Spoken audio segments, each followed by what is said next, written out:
네, 우리 성경의 술술, 믿음이 쑥쑥 63번째 시간을 함께 하겠습니다. 성서 정결에 대한 성서적 이해란 제목으로 함께 말씀을 나누도록 하겠습니다. 지난 시간에 공부했던 것 잠깐 복습을 좀 하면요. 몇몇 분들께서 좀 어려웠다라고 말씀을 하셨는데 예, 좀 어려울 수 있습니다. 그런데 한 번 정도는 또 이런 걸 또 배워볼 필요가 있어서 여러분 예루살렘 중건령 아닥사스다 왕 7년이 BC 457년 요거는 꼭 기억해 주시고요. 그때가 71회와 2300주야의 시작점이 됩니다.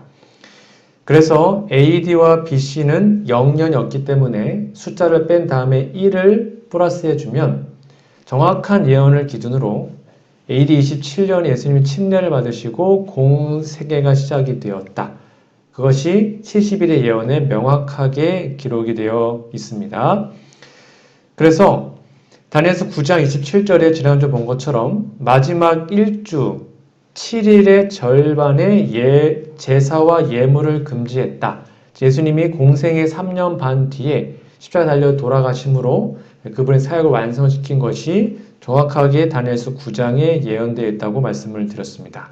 그래서 이러한 것들을 다 확인해 보면 저희가 지금까지 쭉 공부했던 것, 즉 의인들을 위한 심판은 십자가 후에 와야 되고요. 그 다음에 한때, 두때, 반때, 작은 뿔 이후에 와야 되고 그 다음에 예수님의 재림의 전에 와야 된다. 이 모든 성경 예언에 부합되는 것이 바로 1844년이라는 사실을 지난주까지 증명하였습니다. 이것은 예언의 신 없이 성경만으로도 우리 조사심판의 교리가 명확한 진리임을 우리는 확인할 수 있게 된 것입니다. 자, 이제 오늘은 다니엘서 8장 14절을 여러분 다시 한번 펴 놓으시고요. 그럼에도 불구하고 이 조사심판 교리를 우리 재림교회를 이단이라고 공격하는 많은 분들이 공격하는 주제가 요겁니다. 오늘 그 중에 몇 가지만 좀 살펴볼 텐데요.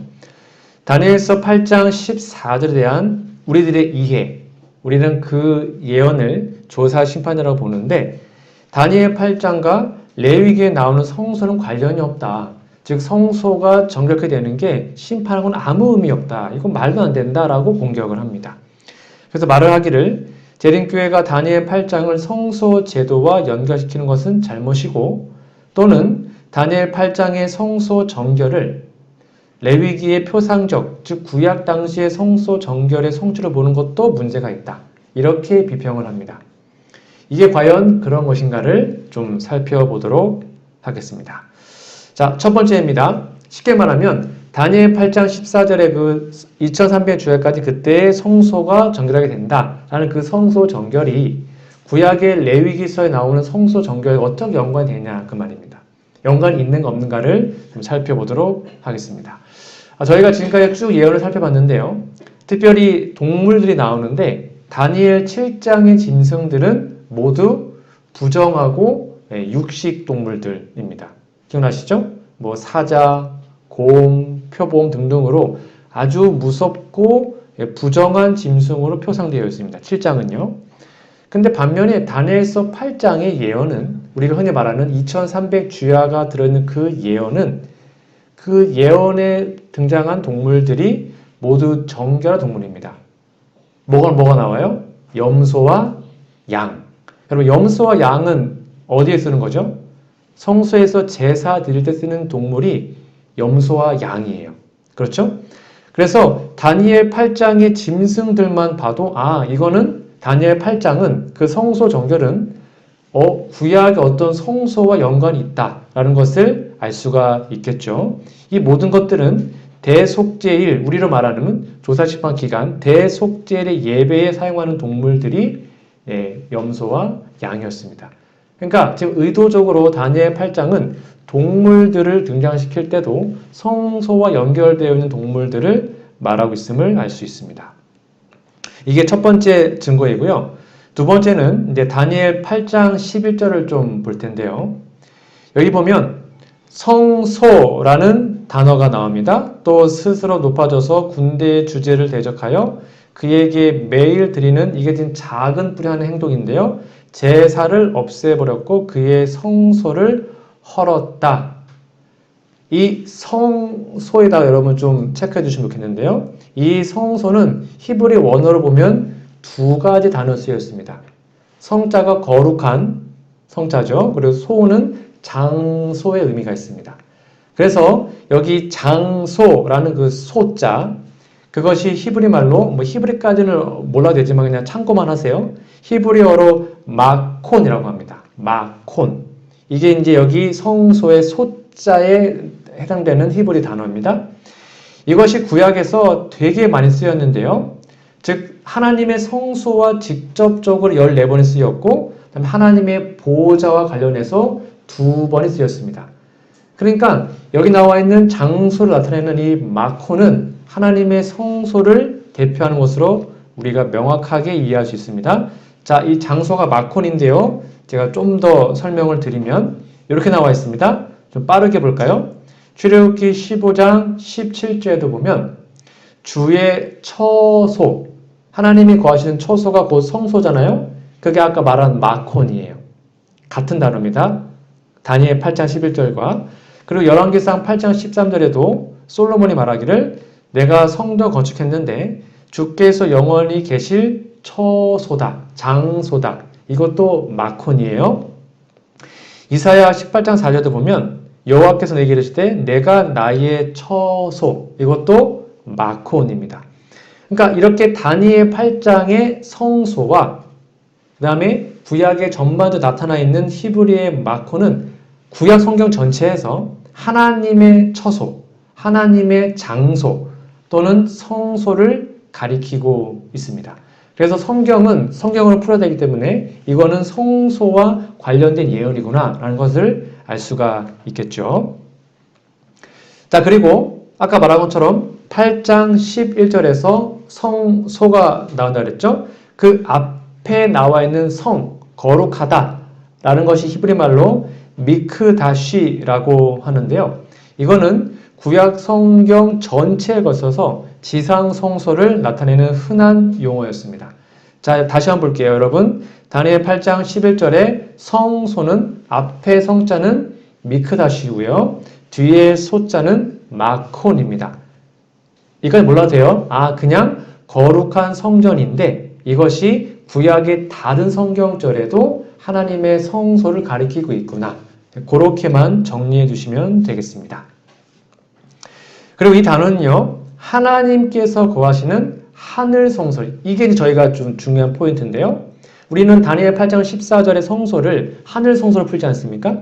근데 이 단어가 하나님의 성소를 가리키기도 합니다.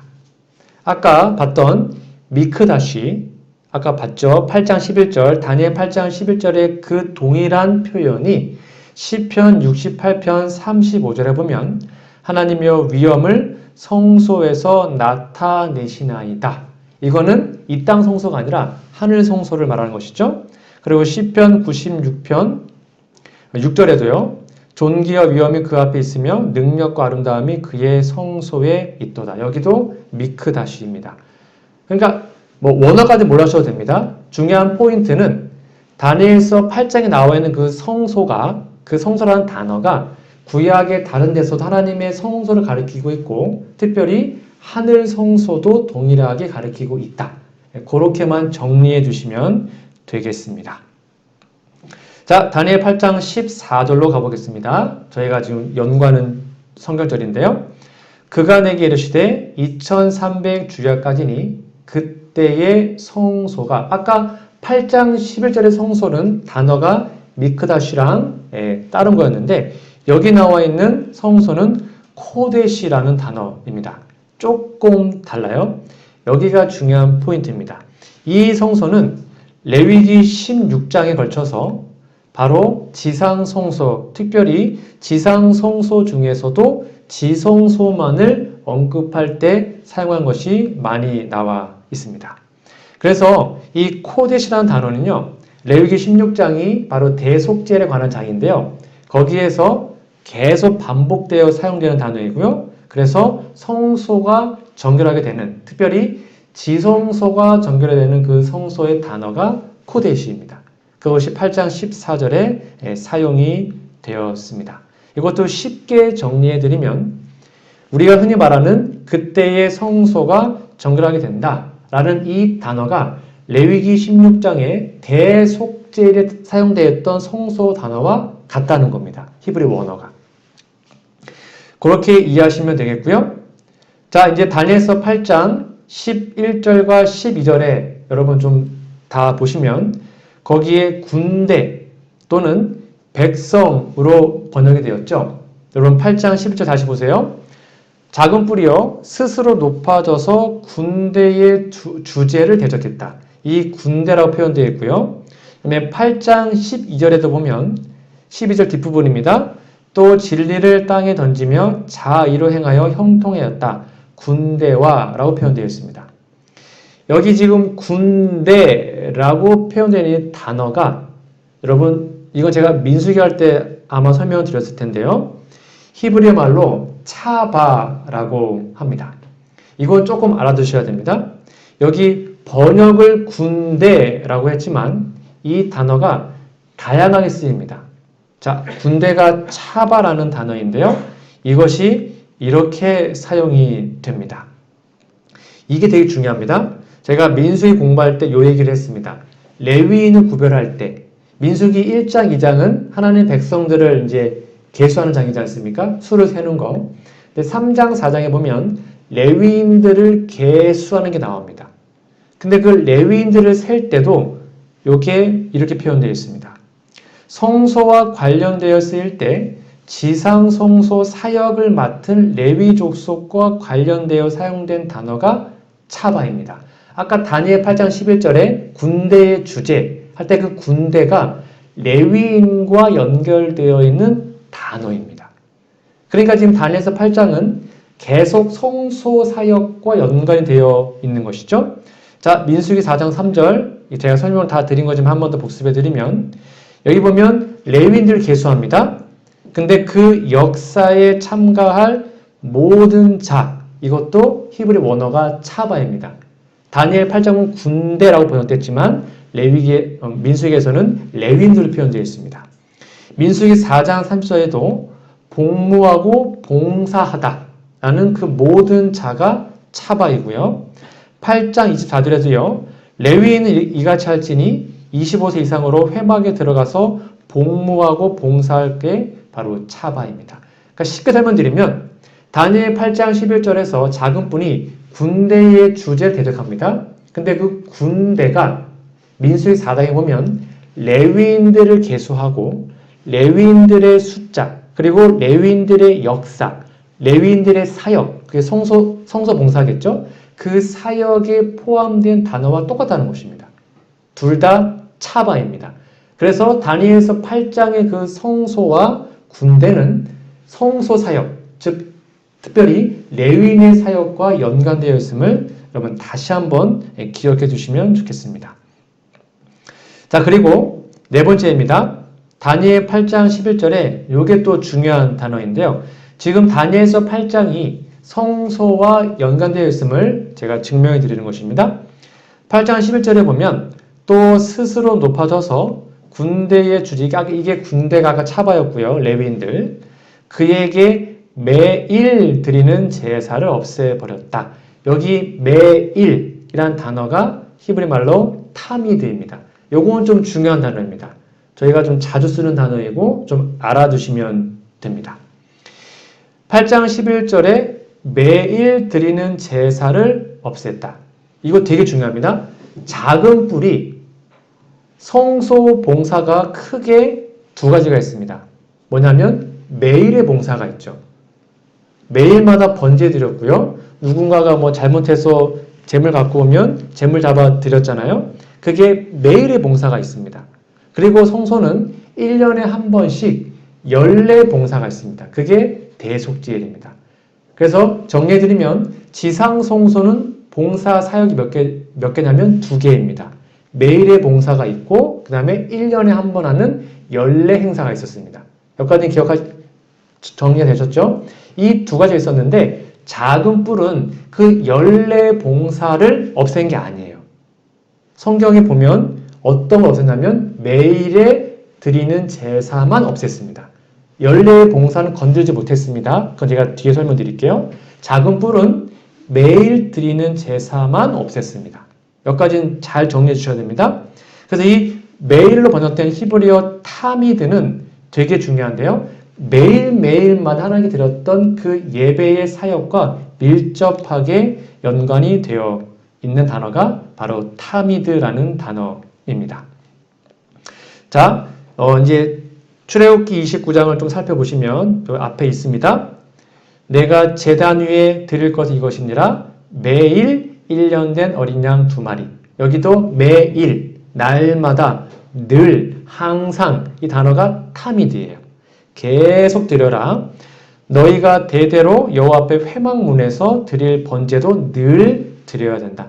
이러한 표현이 타미드예요. 그러니까 성소봉사에서 매일 드렸던 그 타미드 제사가 바로 다니엘 8장에 나와 있는 작은 뿔이 없앴던 제사와 같은 단어입니다. 그러니까 다니엘 8장은 성소봉사와 밀접하게 연관되어 있는 게 맞겠죠? 자, 여기 보시면 여러분 성소 다 배우셨죠? 성소 들어가면 뜰이 나오고요. 뜰 중앙에 번제단이 나옵니다. 번제단. 여기 레위기 6장 13절에 보면 이 번제단의 불은 꺼지면 안 됐습니다. 분명히 써있죠? 불은 끊임없이 제단 위에 피워야 됐습니다. 매일 끊임없이 불이 타올라야 됐습니다.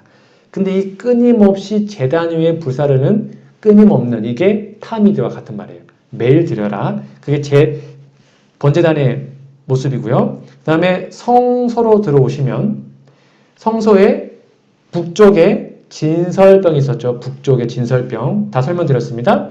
이 진설병도 항상 하나님 앞에 있어야 합니다.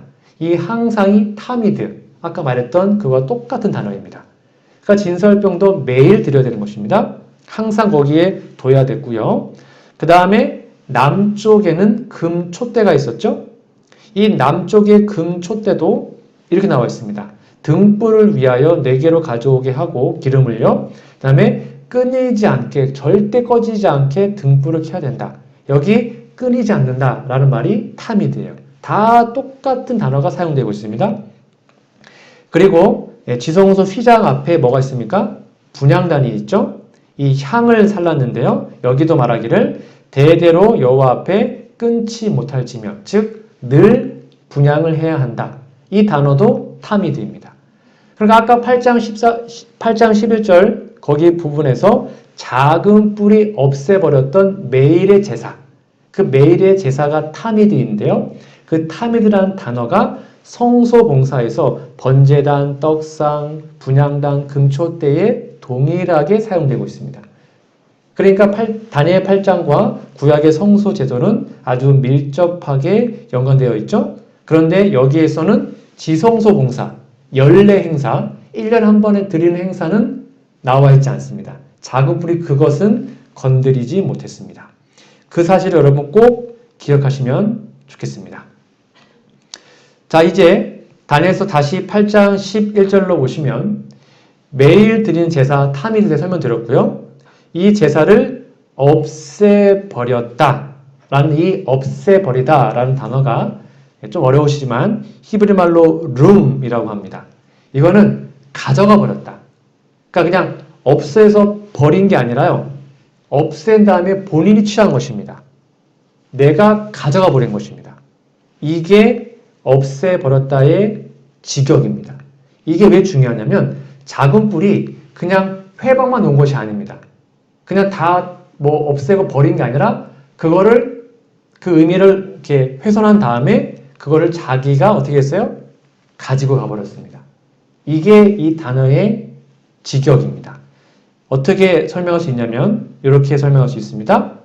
레위기 2장 9절에도 보면요. 그 소재물 중에서 기념할 것을 가져다가 내가 취하는 거죠. 가져다가 제단 위에서 불살라라. 이 똑같은 표현이 아까 말해봤던 없애버리다, 룸과 같은 단어입니다. 또 그 속죄 제물이 된 수송아지의 모든 기름을 떼어낼지니 떼어서 내가 그거를 취하는 거죠.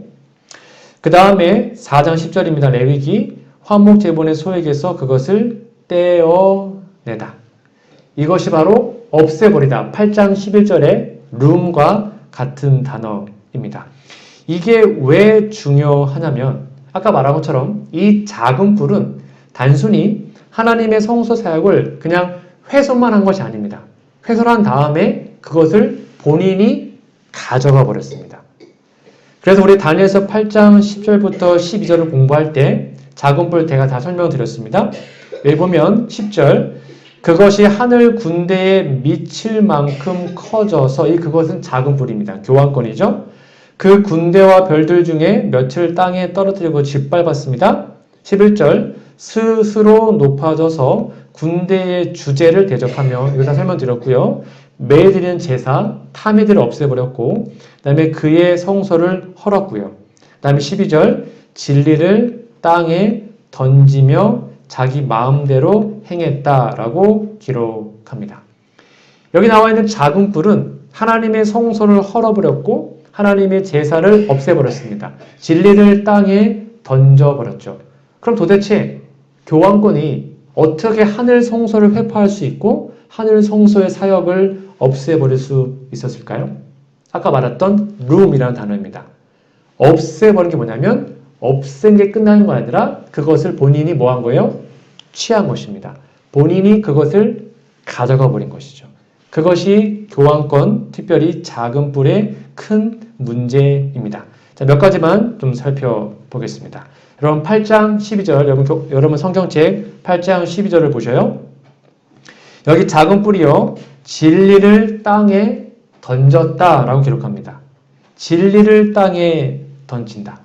이것은 우리가 흔히 알고 있는 작은 뿔, 특별히 교황권의 가짜 중보 그리고 고해 성사로 성소 사역의 매일의 제사에 그 진리를 던져버린 것을 우리는 이해할 수 있습니다. 자, 몇 가지만 좀 볼게요. 이게 뭐 하는 건지 아십니까? 앞에 사진을 보시면 이제 천주교에 가면 미사가 끝나고 뭐 기도회가 끝납니다. 여기 보면 성령 기도회가 끝난 후에 이제 신자들이 또는 수녀님들의 인도를 받아서 성모 마리아 상 앞에 가서 이제 묵주 기도를 드립니다. 그러니까 이제 신상 앞에, 특별히 마리아 상 앞에 가서 기도를 드리는데요. 이게 소위 말하는 묵주입니다. 그런데 이걸 묵주를 돌려요. 돌리면서 위에 사진에 보시면 성모송 10번, 성모송 10번 이렇게 한 번씩 돌리면서 노래 부르고 기도하면서 이렇게 기도를 쭉쭉 하는 것입니다. 이렇게 특별히 성모 마리아에게 기도를 하는데요. 그 이유가 뭐냐면 이렇게 나와 있습니다. 박도식 신부님이 쓴 책인데요. 성모송은 주님의 기도, 소위 말하는 주기도문이죠. 그거 다음으로 중대하고 완전한 기도문이다. 성모송은 묵주기도에 많이 사용되고 있으며 때로는 병자와 마귀를 쫓는 데에도 바쳐지는 기도문이다. 그러니까 우리가 이제 주기도문을 외우는 것처럼 이들은 성모송을 외우면서 기도하는 것입니다. 성모 마리아에게 제가 좀 가져와 봤는데 이렇게 기도한다고 합니다. 자, 이게 카톨릭에 드리는 기도입니다. 은총에 가득하신 마리아님 기뻐하소서. 주님께서 함께 계시니 여인 중에 복되시며 태중의 아들 예수님 또한 복되시나이다. 천주의 성모 마리아님 이제와 저희 죽을 때에 저희 죄인을 위하여 빌어 주소서. 아멘. 그러니까 예수님께 우리가 직접 기도하면 되는데 이 성모 마리아를 통해서 기도하면 마리아가 예수님의 엄마잖아요. 그러니까 더 기도가 잘 들어진다는 것이죠. 그래서 성모성을 통해서 우리의 죄인을 위해서 우리를 위해서 대신 기도해달라 이렇게 얘기를 합니다. 이런 것들이 지금도 진행되고 있는 진리를 땅에 던지고 있는 행위인 것이죠. 자, 그리고 여러분 8장 10절 여러분 성경책 8장 10절에 보시면 하늘 군대와 별들 중 며칠 땅에 떨어뜨린다 이렇게 나와 있죠. 지금도 카톨릭은 본인들이 즉 신부나 아니면 교황이 천사들 위에 우월성과 그들을 부릴 수 있다고 주장합니다. 본인이 곧 하나님이니까요. 그래서 역사를 통해서 하늘에 사는 자들을 비방하고 핍박을 했죠. 자, 8장 11절입니다. 이게 이제 중요한 포인트인데 오늘 말씀에서 이 매일 드리는 제사를 없애버렸다. 아까 말한 것처럼 예수님이 3일 만에 부활하신 다음에 십자가에서 돌아가신 다음에요. 하늘로 승천하셨죠. 그리고 그때부터 예수님은 성소사역을 하셨습니다. 성소사역이 뭐예요? 아까 말한 것처럼 떡, 촛대, 분향단 그 성소사역을 하신 겁니다. 번제단은 십자가이고요. 그 다음에 올라가신 다음에 1844년까지 성소사역을 했습니다. 그게 매일의 제사입니다.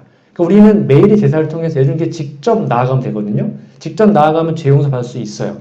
근데 그 사역을 아까 작은 뿌리 없애보려고 자신이 그거를 가져갔습니다. 그게 지금 흔히 말하는 미사 또는 고해성사 그리고 성인들에게 드리는 기도입니다. 그러니까 예수님의 중보사역과 예수님의 성소사역을 다 탈취하고 본인들이 그 사역을 다 빼앗아 버린 것이죠. 그래서 예수님께 기도하지 말고 나한테 기도하면 내가 죄사함을 해줄게. 이게 신부님의 고해성사 모습이죠. 네, 이렇게 한다고 합니다. 여기 귀를 쫑긋 하고 있는 분들이 신부님이시고요. 귀를 딱 대고 있으면 이제 카톨릭 신자가 와서 제가 뭐 이런 잘못한 걸 했습니다. 그러면 신부가 어떻게 합니까? 죄를 사한다. 하면 죄 용서 받는 것입니다.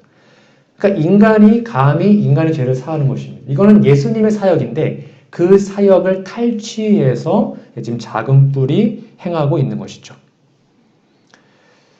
자, 이 고해성사에 관련된 카톨릭의 교리 문단 내용을 보시면 이게 나와 있습니다. 고해성사가 뭐냐? 이렇게 물어봤더니 고해성사란 사제가 아까 말한 신부님이 하나님을 대신하여 죄를 사해주는 성례이다. 그러면 사제는 참으로 죄를 사하는가 아니면 죄를 사해줬다고 즉 예수님이 사하시고 사제는 죄 사해줬다고 선언만 하는 것인가? 뭐라 그럽니까? 사제는 그리스도에 의하여 그에게 부여된 권세로서 죄들을 실제로 그리고 진짜 참으로 사한다. 그러니까 하나님의 아들 예수님의 사역을 탈취한 것입니다. 고해성사에서 주가 죄를 사하는 권세를 가졌는가? 카톨릭 교회의 감독, 주교들과 사제들에게 위임되었다. 그러니까 쉽게 말하면 예수님은 죄 안 되고 위임받아서 내가 하는 거니까 신부님과 사제에게 그것을 고하라고 말하는 것이죠. 이게 아까 말한 매일 드리는 제사를 없애버린 것입니다. 가져가 버린 것이죠. 성경은 이렇게 얘기합니다. 히브리서 7장 25절 같이 읽어볼까요? 시작. 그러므로 자기를 힘입어 하나님께 나아가는 자들을 온전히 구원하실 수 있으니 이는 그가 항상 살아계셔서 그들을 위하여 간구하심이니라. 성경은 분명 우리에게 얘기합니다. 누굴 힘입어요? 예수님을 힘입어, 즉 예수님을 통하여 유일한 중보자이신 예수님을 통해서 하나님께로 나아가면 우리는 하나님의 구원을 받아요. 근데 그 고귀한 예수님의 중보사역을 감히 인간이 사제가 탈취한 것입니다. 그리고 나에게 인간에게 죄를 구하면 내가 사해주겠다 라고 했던 것이 8장 11절의 모습인 것이죠. 자, 아까 제가 말한 것처럼 왜 다니엘서에서 이 작은 뿔은 매일 드리는 제사, 즉 타미드 제사만 없애버렸을까요? 여러분 성소 봉사가 크게 몇 개가 있다고 그랬어요? 2개가 있습니다. 하나는 매일의 봉사, 이건 매일 하는 것입니다. 떡, 분향단, 촛대. 그리고 1년에 한 번 하는 연례 봉사가 있습니다. 대속제일. 근데 작은 뿔은요, 연례 봉사를 없앨 수가 없었습니다. 그 이유가 뭔지 아십니까? 이게 되게 재밌는데요. 자, 예수님이 하늘로 올라가셨습니다. 그리고 첫째 칸, 즉 성소 봉사를 언제까지 했어요? 1844년까지가 첫째 칸 봉사입니다. 매일의 봉사요. 그거를 없앤 것입니다. 작은 뿔이요. 그리고 둘째 칸 봉사, 즉 연례 봉사, 지성소 봉사는 언제부터 시작합니까? 1844년부터 시작합니다. 근데 작은 뿔의 활동 기간이 언제입니까? 앞에 표에 보시면 538년부터 한 때, 두 때, 반 때 1798년까지밖에 못합니다. 그러니까 작은 불은 1844년 이후에 있는 연례 봉사는 건드릴 수가 없었죠.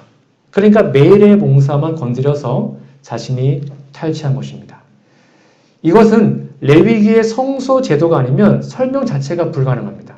왜 하필이면 작은 불이 매일의 봉사만 없앴을까? 이왕이면 하나님의 성소 다 없애면 좋잖아요. 그 이유는 성소 봉사 외에는 설명할 수가 없어요. 이렇게 좀 잘 정리해 주십시오. 그리고 이제 다니엘서 7장, 8장, 9장에는 우리가 그렇게 담고 싶어하는 예수님의 모습이 기록되어 있는데요. 이것만 하고 오늘 말씀을 좀 정리하고자 합니다. 자, 다니엘서 9장의 예수님은 기름 부음 받은 자가 끊어져 없어진 예수님입니다.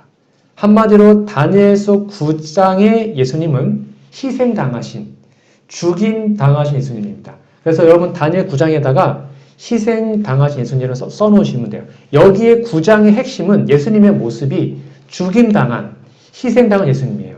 그래서 중간에 끊어졌다라고 표현되어 있지 않습니까? 9장은 어떤 예수님이라고요? 희생당하신 예수님입니다. 자, 그러면 다니엘 8장으로 가볼까요? 우리가 봤던 다니엘 8장의 예수님은 조금 다릅니다. 다니엘 8장의 11절에 군대의 주제, 즉 예수님은 군대의 주제가 되는데요. 이것이 바로 히브리서 8장 1절과 2절에 나와 있는 대제사장의 사역을 의미합니다. 여러분 다니엘 8장 11절에다가 히브리서 8장 1절을 적어 놓으십시오. 짝꿍입니다. 지금 우리 하는 말의 요점은 이러한 대제사장이 우리에게 있다는 것인데요. 그는 하늘에서 지극히 크신 이의 보좌 우편에 앉았다. 그리고 성소와 참 장막에서 섬기는 이시다. 그래서 다니엘 8장에는 예수님의 모습이 나오는데 다른 게 나오는 것이 아니라 어떤 모습이요? 우리의 대제사장이신 예수님. 그래서 다니엘 8장에다 적어 놓으십시오. 다니엘 8장은 대제사장 그리스도. 아까 다니엘 9장은 희생당한 그리스도. 다니엘 8장은 대제사장 그리스도. 그 모습만 쭉 나옵니다. 그래서 그 대제사장 그리스도께서 성소 정결을 하는 것이 8장 14절이에요. 2300주야까지 그때의 성소가 정결하게 되겠다. 왜냐하면 다니엘 8장은 대제사장 그리스도의 모습만 나오기 때문입니다. 자, 그러면 다니엘 7장은 과연 어떤 예수님일까요? 제가 다니엘 7장을 쭉 공부하면서 여러 번 강조드렸습니다. 7장의 패턴 뭐가 있었어요? 기억나십니까? 작은 뿔이 나오고 그 다음에 하나님의 심판이 나오고 그 다음에 하나님의 나라가 생긴다. 작은 뿔, 심판, 재림. 이게 패턴이라고 그랬죠. 7장. 꼭 기억해 주세요. 그래서 7장에는 성도들이 나라를 얻었다. 이건 재림 때 우리가 얻을 상급을 말하는 것입니다. 7장 22절 원한을 풀어줬습니다. 그래서 성도들이 나라를 얻었습니다. 그래서 다니엘 7장에서 예수님의 모습은 어떤 예수님이냐면 왕으로서 오시는 그리스도입니다. 나라의 주인, 왕으로서 오시는 예수님의 모습이 7장의 모습입니다. 재림의 모습. 이 땅의 왕으로 우리에게 나라를 유업으로 주기 오신 예수님이 바로 7장의 예수님이에요. 자, 그러면 9장은 희생당하신 예수님, 8장은 대제사장 예수님, 그리고 7장은 왕이신 예수님. 여러분들 순서가 좀 뒤바뀌지 않았습니까? 그죠? 거꾸로 됐죠? 원래는 이 나라가 뒤에 가야 되는 거잖아요. 십자가, 그 다음에 대제사장, 그리고 재림이어야 되잖아요? 근데 히브리 성경은 재림이 먼저, 그 다음에 제사장, 그 다음에 희생, 이렇게 거꾸로 되어 있습니다. 왜 그러냐면, 이게 이제 히브리 문학의 특징인데요. 윌리엄 셰라는 우리 재림교회 아주 유명한 석학이 있는데, 여기 보면, 다니엘서 이 세 예언들은 7장, 8장, 9장입니다. 모든 장에 공통으로 등장하는 한 인물, 즉 예수님이 어떤 모습인지 서로 연동되게 설명을 하고 있는데요. 지금 살펴본 것처럼 성소 봉사의 끝, 이게 나라 세우는 게 몇 장이었어요? 7장. 그 다음에 성소의 첫째, 둘째간 하늘 성소부터 대제사장, 이것이 8장. 그리고 성소의 뜰에 관한 십자가의 희생, 이것이 바로 9장의 모습이었습니다. 왜 이렇게 뒤바뀌었을까요? 이게 바로 히브리 문학의 특징입니다. 이렇게 말합니다. 고대 히브리 사상은 결과에서 원인으로 진행되는 것이지 현대의 우리의 사상과 같이 원인에서 결과로 진행되지 않습니다. 우리는 이렇게 됐으니까 이겁니다 라고 설명하지 않습니까? 근데 히브리 문학은 그렇지 않아요. 먼저 결과가 빡 나옵니다. 예수님이 나라를 세웠습니다. 어떻게? 우리의 제사장이거든요. 그 다음에 뭔데요? 우리 위해서 죽으셨습니다. 이렇게 결과를 먼저 말해주고 그 다음에 거기에 대한 이유를 설명하는 구조입니다. 그게 바로 성경의 패턴이 그렇게 되기 때문에 순서가 뒤바뀌게 된 것입니다. 그래서 아까 말한 것처럼 이거는 한 인물의 사역에 관하여 서로 설명을 주고 있습니다. 그래서 정리하면 9장에서 예수님의 희생이 나옵니다. 우리 위해서 끊어진 예수님, 십자가. 그리고 8장에서 그리스도의 제사장, 중보사역, 바로 지성소 사역이 나와 있습니다. 그리고 7장에서 예수님은 왕으로서 나라를 세우시는, 우리에게 하나님 나라를 유업을 주시는 그 모습이 기록이 되어 있습니다. 지금 이제 우리가 기다리는 것이 바로 무엇입니까? 다니엘 7장에 나와 있는 왕으로서의 예수님이시죠. 우리는 그 영원한 나라에 이제 곧 들어가게 될 것입니다. 그래서 다니엘 8장은 성소가 배경입니다. 성소, 레위기의 성소 제도가 아니면 결코 이해될 수가 없는 것이 바로 다니엘 8장의 기별이에요. 그리고 그 기별이 우리가 이 마지막 때에 전해야 할 마지막 기별입니다. 하나님을 두려워하며 그에게 영광을 돌리라. 왜요? 그의 심판의 시간이 가까웠다. 그게 바로 우리가 그토록 전하고 있는 세천사의 기별, 그리고 조사 심판의 기별인 것이죠. 이제 대속죄일이 얼마 남지 않았습니다. 그 조사 심판이 신속하게 끝날 것입니다. 이제 곧 재림의 날이 이 땅에 올 것입니다. 그때 하나님 주시는 그 나라를 유업으로 모두 받아 그 나라에 꼭 들어가시는 저와 우리 모두가 되기를 간절히 바라며 오늘 말씀 연구를 마치도록 하겠습니다.